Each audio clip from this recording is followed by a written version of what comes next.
Were you talking to her in the hallway? She made a comment to her in the hallway.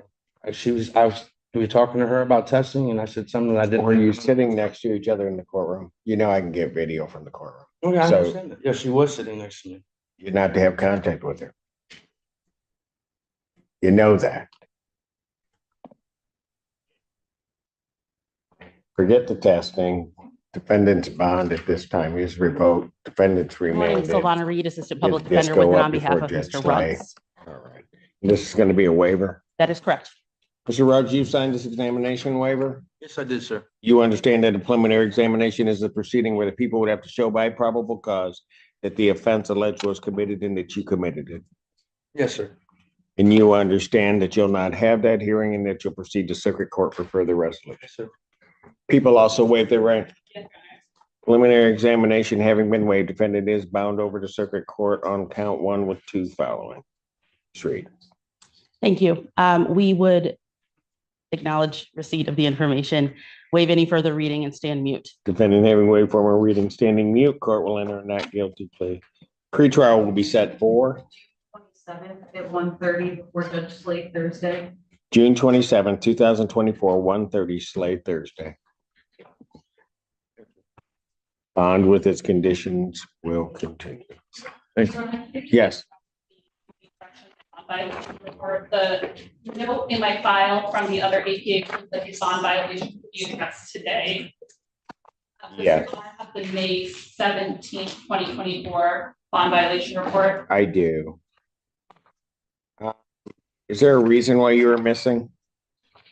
You were testing elsewhere, weren't you? No, sir. I was told I needed a court order, and I was on video Zoom with you on my last court order, and nobody contacted me and told me where to go. Why didn't they? I do have information about a facility that he would like to test at. He lives in Macomb County.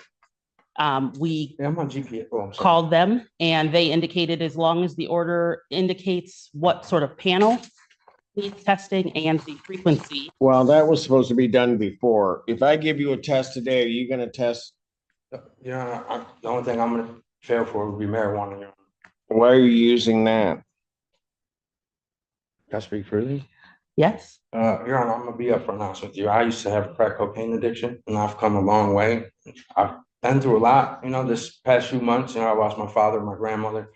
And there's no excuses. It's just the only thing that I've helped to. Give me an order. Okay, he's going to go over to community corrections test today. I'll get the results and then I'll determine what his bond will be as he proceeds up, because he's told me what's going to happen, and then we'll figure out. In the meantime, counsel can prepare an order so that he can test in Macomb. Okay. And then just to be clear for the record, the waiver is complete and we're only coming back on whether or not he'll be remanded. Pardon? The waiver's all set now. Well, technically, no. Got it. Because technically to retain jurisdiction, but I still have jurisdiction anyway. So he needs to go over and test, and then we'll figure out what we're going to do. Okay. Thank you. Thank you. Thank you, Your Honor. Nicole, use on behalf of the people. Sylvana Reed, Assistant Public Defender with and on behalf of Mr. Ruggs. As we were walking out of the courtroom, I went to release the deputy who was present. I did not believe that the victim of the domestic violence was present today because she didn't check in with us. As we were leaving, the deputy let me know that the victim was actually present today with the defendant sitting beside him. As we exited into the hallway so that I could see who the deputy was referring to, the defendant was speaking to Ms. Perkins out in the hallway, and the deputy confirmed that that is the victim. There, as I understand it, based on everything that's filed, there's no contact order.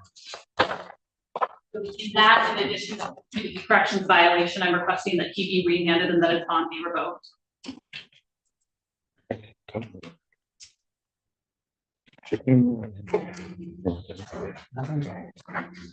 That's not my problem. She was in court. Mr. Allen, thank you, sir. Your Honor, I have no further information at this time.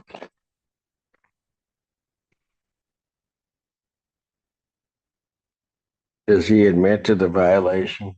You're not. I speak. If you wish. She wasn't here with me today, Your Honor. Sometimes These courtroom moments remind us how quickly life can change.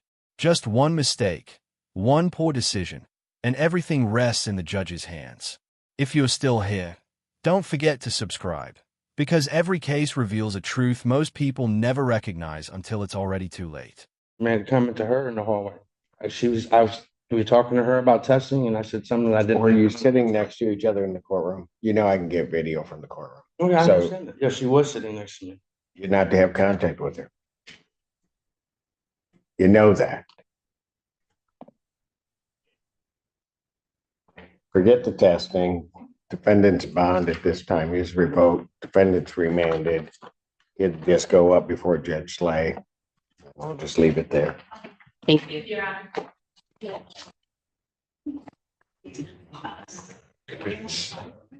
In Judge Simpson's courtroom, what began as a simple bond review quickly became a turning point.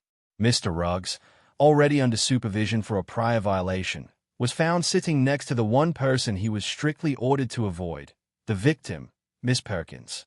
The moment the judge realized what was happening, his patience disappeared. His tone hardened, his authority filled the room, and in mere seconds, the bond was revoked.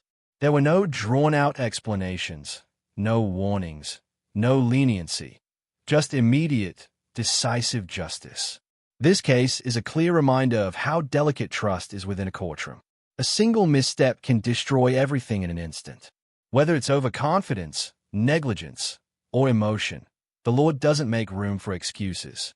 Judge Simpson stood firm, direct, unwavering, and absolute. If this case opened your eyes, make sure to subscribe, because every hearing reveals something deeper about decisions, consequences, and the narrow line that separates freedom from custody.